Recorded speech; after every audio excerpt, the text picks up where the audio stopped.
Mga kwento ni Felmo.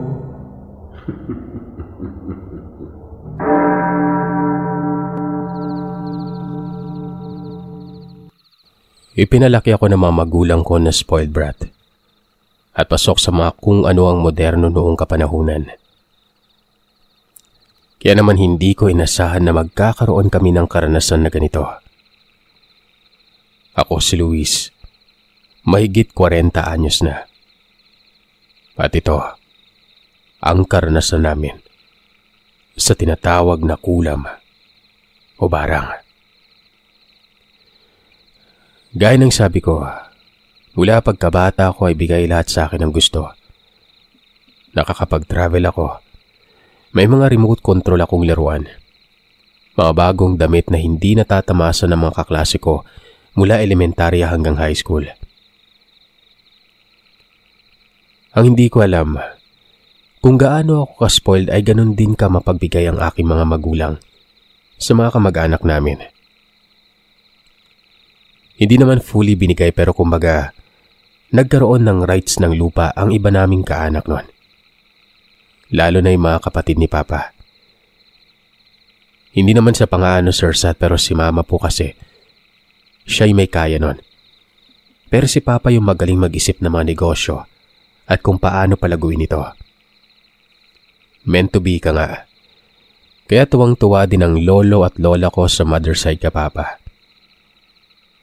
Pero ito nga, tungkol ito sa lupa na pinagkatiwala ni Papa dito sa mga kapatid niya. Mga bulakbol po ito mga kapatid ni Papa. Sila na ang pinaaral dati, pero hindi nila tinapos. Samantalang si Papa na panganay ay naging breadwinner noon. Maagang nagtrabaho pero sa huli, kung kailang nagsipaghintuan na ang mga kapatid niya ay napaaral ni Papa ang sarili at nakapagtapos. Kaya ganon.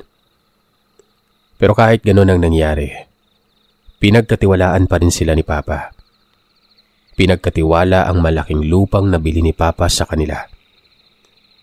Binigyan sila ng mga negosyo, pananim at pataba sa lupa pero pinabayaan lamang nila yon.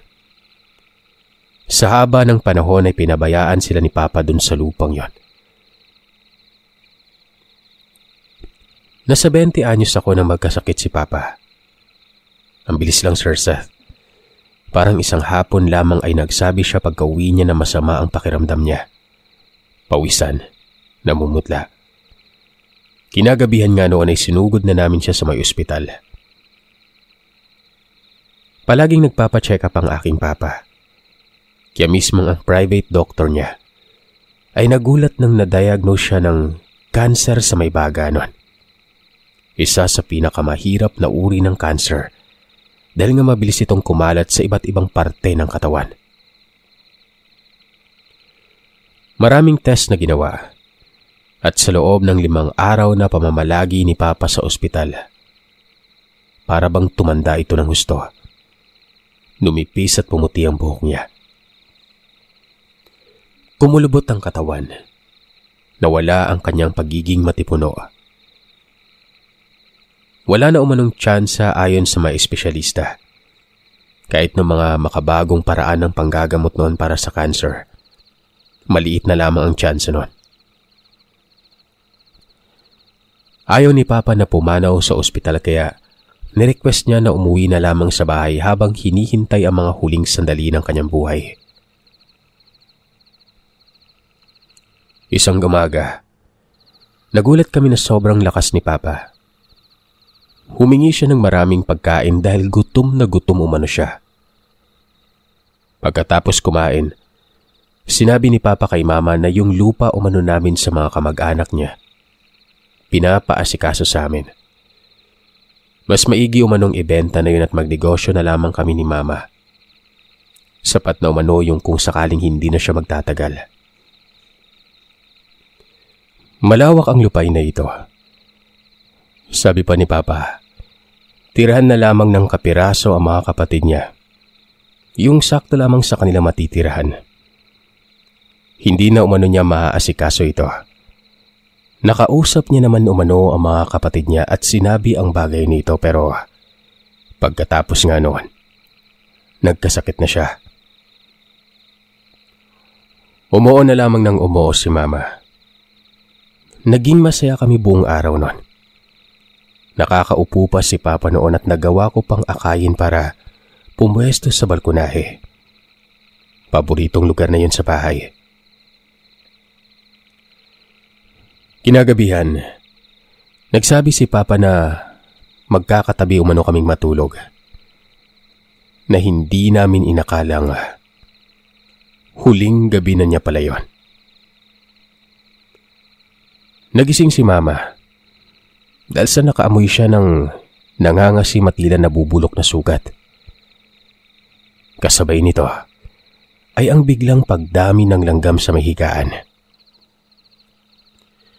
Ewan ko kung bakit sobrang sarap ng tulog ko noon, pero pagkagising ko ay napakarami ko na ring kagat. Umiiyak na si Mama, samantalang si Papa ay wala ng buhay. Tila itong lobo na nawalan ng hangin nun. Para akong humaharap sa bangkay na pabulok na. Yung butot balat literal.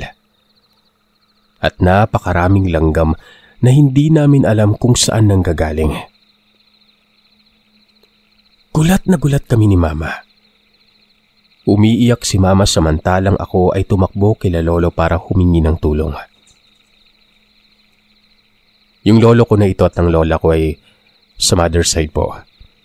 Gawa nang wala talagang pakialam ang mga kapatid ni Papa sa nangyari sa kanya noon. Ang ginawa nila, nilipat ang katawan ni Papa ng higaan. Takang-taka kami dahil nung nawala na ang katawan niya sa hinihigaan, bigla din namang nawala ang langgam doon. At alam niyo kung saan lumipat, Sir Seth? Dun sa may nilipatan namin kay Papa.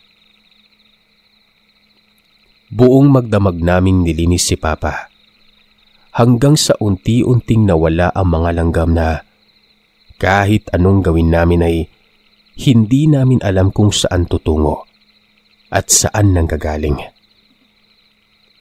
Matapos tuluyang madamitan si Papa, naroroon na rin sina Lolo at Lola sa father side at iba pang mga kapatid ni Mama. Hinintay na lamang naming magliwanag.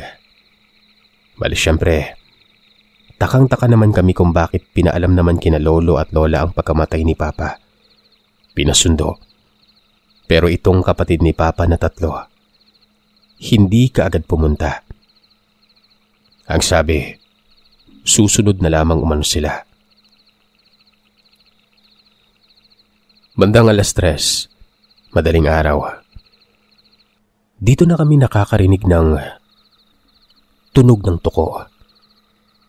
Napakalakas ng tunog na yun na akala mo nasa loob ng bahay lang. Yung tipong maiirita ka talaga. Si Lola ko sa father side ay bumalik muli sa bahay namin para sumilip kung okay lamang daw ba kami at kung bakit may malakas na tunog ng tukunan. Sinabi naman namin na meron nga pero hindi namin mahanap kung saan. Kahit saang parte at kung saan namin siya naririnig ay nawawala ito doon. Doon pa lang pala, nagtataka na mga lolo at lola ko sa kung ano ang nangyari. Na hindi normal ang nangyayari kay Papa. Mga bandang 4:00 na siguro ay tumigil ang tunog ng tuko na yon. Mga bandang 5:00 naman, dumating ang mga kapatid ni Papa at ang kanilang mga asawa. Tawagin na lamang natin sila sa pangalang Romeo, Saul at Irene. Pumasok sila.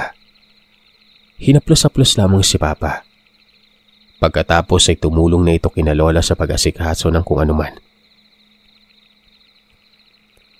Malayo-layo kami sa paniniwala ng mga kulam, engkanto, aswang at kung ano-ano pa. Kaya hindi namin inakalang ang aking buting ama ay merong kilalang manggagamot nun. Gumalat na nga ang pagkamatay ni Papa. Dumating ang mga kaibigan. Kabilang na ang manggagamot na ito ng mga bandang 7:00 ng umaga.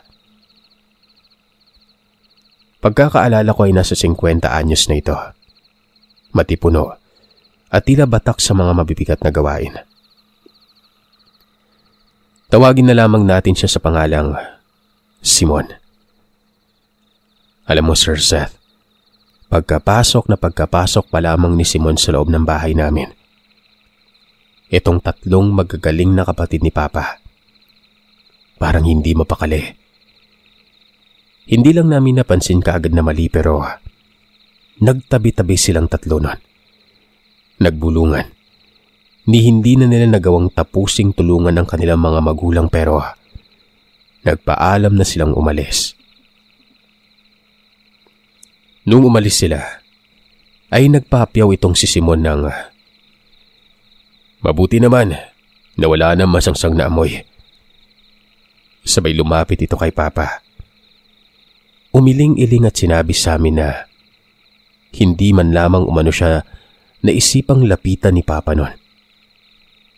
Hindi daw ba kami nagtataka na napakabilis lang? Kung simpleng cancer lamang ito ay baka magkataning pa ang doktor pero bakit ang bilis, diba? Hindi pa namin maintindihan kung ano ang ibig niyang sabihin nun pero nang tanungin niya sa amin kung nakarinig daw ba kami ng tunog ng tuko.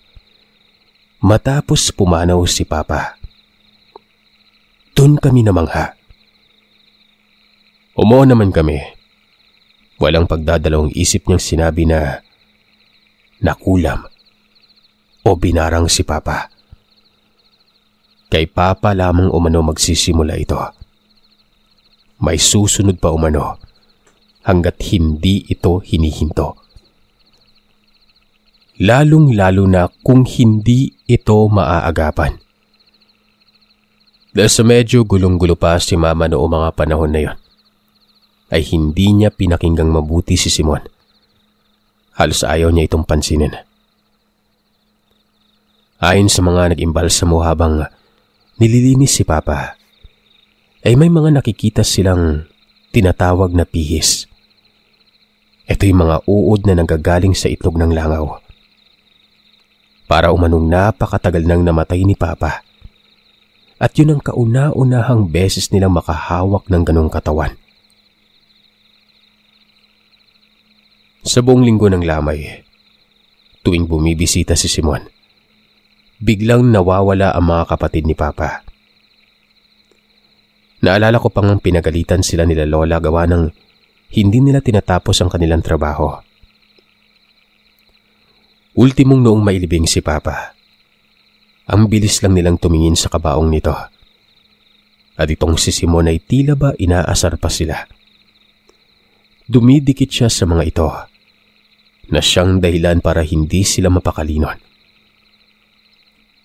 Ayon pa kay Lola, pinapagalitan niya itong mga anak niya sa kadahilan ng gusto pa sanang magdahilan para hindi makapunta sa libing o kahit sa gabi ng mga lamay nun. Ilang beses na kinausap ni Simon si Mama pero tila lutang ito at hindi nakikinig si Mama. Binigay naman ni Simon ang kanyang address sa amin at kung saan siya pupuntahan.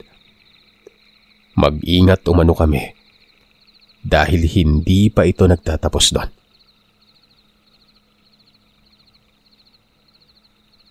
Makalipas ang ilang linggo, matapos ang pagbabangluksa ay saka na inasikaso ni Mama ang iniwang paalala ni Papa bago siya mamatay. Ang puntahan ng mga kapatid ni Papa para kausapin patungkol sa iniwan ni Papang paalala patungkol sa lupa. Sobrang nagsungit ang mga kapatid ni Papa. Galit na galit pa ang mga ito. Mahinahong makipag-usap si Mama pero sila parang agresibo. Sila pa ang galit. Kulang na lamang ay sugurin nila si Mama.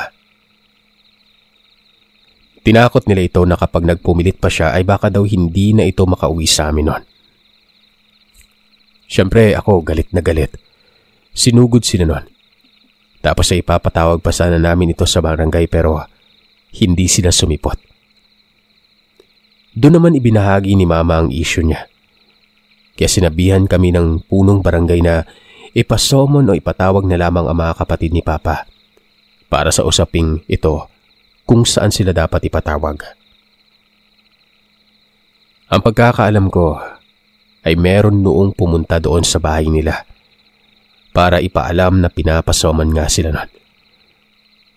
At pagkatapos nun, Sir Seth, dito na nangyari kay Mama ang kakaibang karanasan namin. Kinagabihan nun, humingi si Mama sa akin ng gamot, pangsakit ng ulo. Hindi na naman matigil-tigil ang napakalakas na tunog ng tuko nun. Kinakabahan na ako nun. Lalo na at sa bawat tunog nito ay para bang lumalakas ng lumalakas ang ubo ni Mama. Hanggang sa nakapikit na lamang ito. Nang tanungin ko kung ano ang problema, lalo umanong sumasakit ang ulo niya. Naalala ko si Papa noon. Sariwang-sariwa pa sa akin yon. At dun pa lang, alam kong may mali na. Tinawag ko si Lola noon sa kabila na tingnan muna si Mama. Para bang may naghahatak sa akin na tawagin kaagad si Simon. Nagmaneho ako papunta sa lugar na sinabi ni Simon. Mabuti na lamang at nakinig ako sa pag-uusap nila. Hindi ako nahirapang hanapin si Simon dahil sa ang bahay nito ay isang talyer sa barangay nila. May welding shop. Hindi naman nagdalawang isip si Simon na sumama. May dala-dala siyang bag nun. Pagkarating namin, nakita namin na nag-aayos na sila Lola. Dadalhin na umano nila sana si Mama sa ospital. Mabuti na lamang at naabutan namin ito. Tumakbo si Simon. Pinigilan niya sina Lola. Nagalit pa sila Lola noon pero pinagsabihan sila ni Simon na sa oras na dadalhin nila si Mama sa ospital ay mapapabilis ang buhay nito katulad ng nangyari kay Papa. Inulit ni Simon ang tungkol sa tuko, ang tungkol sa kakaibang pagkamatay ni Papa. At tila ba doon natauhan sila Lola. Gaya ng iba, nagtawa si Simon. 4 na hugis ang lumabas sa tubig na merong kandila nun. Pagkatapos ay kinausap ako ni Simon na ipatawag ang lolo at lola ko sa father's side. Kabilin-bilinan niya na sila lamang ang sunduin. Wala nang iba. Ginawa ko naman yon. Pagkarating nila lolo at lola, kinausap sila ni Simon. Tahasan itong sinabi na hindi simpleng cancer lamang ang ikinamatay ni Papa. Kinulam o binarang ito. At ang malala, kinulam ito ng mga kapatid niya. Wala naman ng ibang rason doon kundi dahil sa lupa eh. Doon ay para bang napagtanto nila lolo at lola na itong asawa ng tito Saul ko ay may kamag-anak na may lahing mangkukulam. Para mapatunayan, sinabi ni Simon na sa muling pagtunog ng tuko sa bahay ay makakaramdam ulit ng sakit si Mama. At ganun nga ang nangyari nun. Matapos ang tunog ay humiyaw si Mama. Grabe ang panghihina niya noon. Awang-awa kami sa kanya na nakapikit at namamagana ang mga mata. Paano siya gagaling? Tanong nila lolo at lola. Unahan ko na po kayo. Pag pinagaling natin siya ay ibabalik natin ang kulam sa may gawa. Kung mali ako na ang mga anak niyo ang may kagagawan, walang mangyaring hindi maganda sa kanila. Pero kapag hindi sila naging maayos pagkatapos nito, panigurado sila ang may gawa nun. At kapag kung ano man ang mangyari sa huli, isusunod nila ang apo mo, ang apo nyo. Matagal na nag-isip sila lolo at lola na tila ba hindi nila matanggap ang nangyayaring inggit ng mga kapatid ni Papa sa kanya. Binigay na ni Papa halos lahat sa kanila pero bakit ganito ang isinukli nila kay Papa? Sa muling pagtunog ng tuko at paghiyaw ni Mama noon, umiiyak si Lola at nakayuko si Lolo na sinabi kay Simon na gawin ang nararapat. Kumuha ng mga dahon-dahon sa bag niya si Simon. Itinapal sa paa, sa pusod, sa mata, sa siko, at sa mga tuhod ni Mama. Nagpausok. At ang sabi niya kay Mama ay tiisin lamang kapag may nararamdaman siyang gumagalaw sa mga mata niya. Maya-maya pa ay biglang nanuyo na lamang ang malalapad na dahon na yon.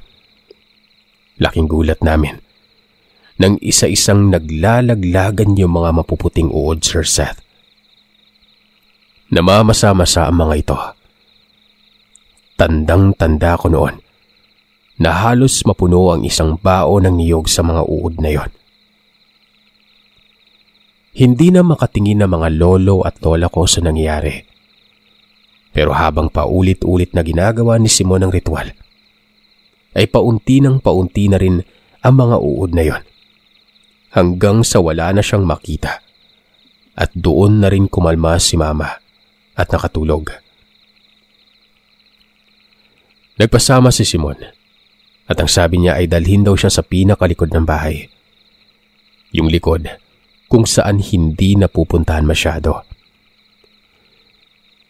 Dinala ko naman siya sa likod, literal na imbakan namin ng basura. Doon niya sinunog ang laman ng bao na yon.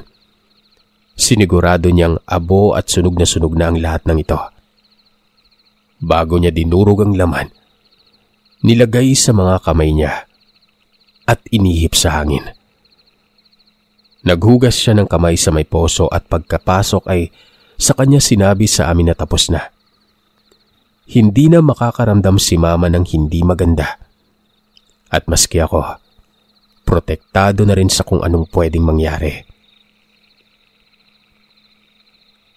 Araw ng pagpapatawag sa mga kapatid ni Papa. Tanging si Tito Saul lamang ang sumipot. Masama umano ang pakiramdam ni na Tito Romeo at Tita Irene. Gulat na gulat siya nang makitang maayos si Mama. Dito ay nagkausap. Naiklaro ang lahat. Gawa ng wala naman silang laban ay hindi na lamang siya umalma nun. Isang linggo ang lumipas. Nabalitaan na lamang namin na naaksidente si Tito Romeo. Nahulog ito sa puno ng niyog habang nagtutuba. Nagkaroon ito ng bukol sa likod, Sir Seth, na tuwing Biyernes at Martes ng gabi ay hindi nawawala ang sakit nun. Ininda niya ito ng 15 taon bago siya namatay. Si Tita Irene naman, hinabol umano siya ng isang aso at kinagat. Bagamat hindi na nakita ang aso matapos yon, ay naturukan naman ito ng anti-rabies. Pero hindi gumagaling ang sugat niya. Hindi siya diabetic pero lagi itong nagnanana na parang tila bagong sugat palagi. Hanggang sa umabot sa puntong inuod na ito. At makalipas lamang ng 2 taon, namatay ito sa sakit ng puso. At ang panghuli, si Tio Saul at ang kapatid ng biyenan nito. Parehas umano silang nangayayat at nagkaroon ng TB nun. Sumusuka ng dugo na may pagkakataong may mga halong uod pa umano. Nagpagamot naman ang mga ito, Sir Seth, pero hindi na natapos ang 6 na buwan. Sabay silang namatay sa magkakahiwalay na bahay. Hindi namin alam kung sumakto lamang pero sa bawat kamatayan ng mga kapatid ni Papa, dumadaan si Simon sa bahay. Nagbibigay ito ng kandila at sinasabing sindihan umano sa harapan ng litrato ni Papa. at ipagdasal namin siya. Sa ngayon ay may edad na si Mama. Kasama namin ito. Kasama ng aking asawa at mga anak.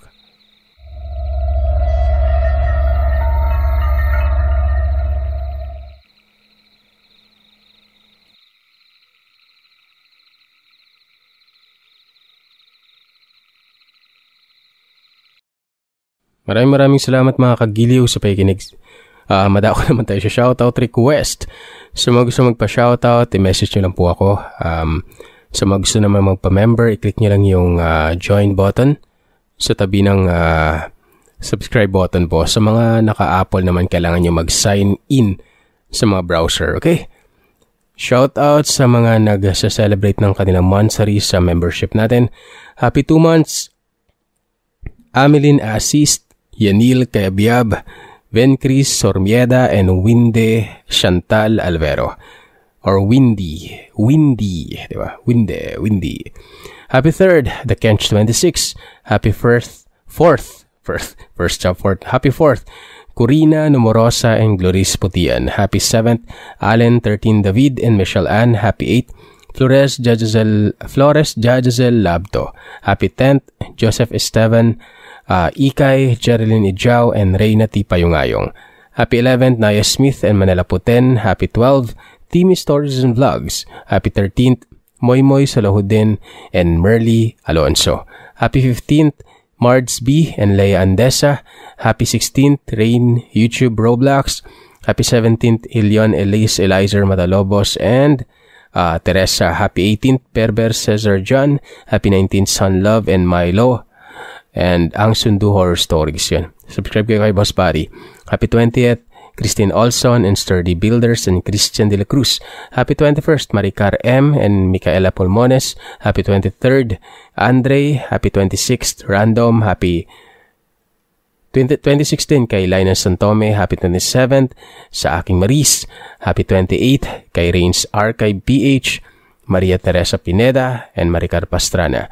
Happy 29th, D. Peralta. Happy 33rd, Pidotsky TV. Happy 37th, Sarjane Cuts Dorms, and happy 39th from Joan Ueda. Ilang mga kagiliw, maraming salamat po sa inyo.